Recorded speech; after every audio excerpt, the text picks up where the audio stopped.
Сәлем достар, сіздермен бірге Мадина. Біз бүгін үй жағдайында мармеладтар жасаймыз.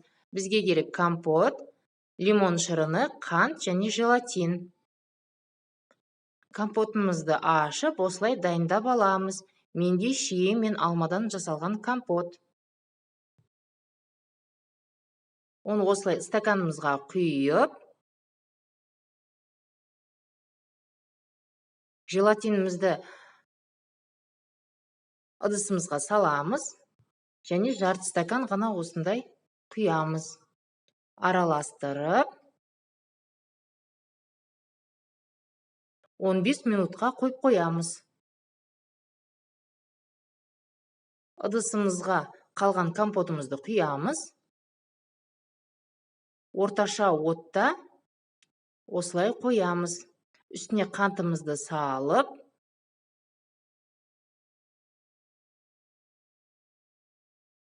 лимон шырынын құйып, қантымыз ергенше жақсылап араластырамыз.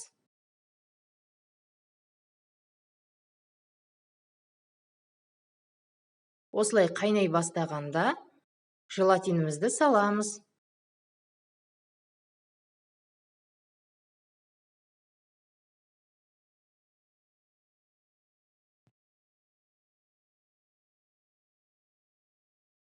Осылай араластырамыз.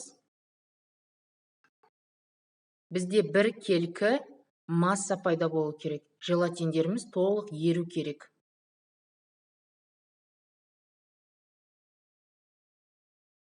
Неке біздің массамыз дайын. Енді осындай формаларға құямыз. Егер сізде силиконовый форма болмаса, темір формаларға құйғанда ішін майлауды ұмытпаңыз.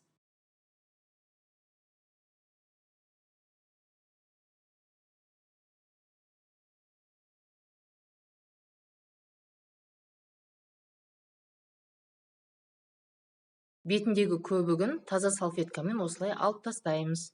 Бұл мармеладтарға дүкендегі шырындарды қолдансаңыздар да болады.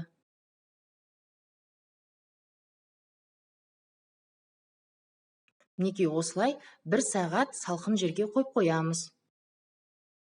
Мінекей біздің мармеладтарымыз дайын, өте дәмді, дүкендегідей болып шығады. Сіздер де үй жағдайында осылай балаларыңызға жасап беріңіздер. Менің каналыма тіркеліп, лайк басып, комментария жазуды ұмытпаңыздар. Видеоны соңына дейін қарағандарыңызға рахмет.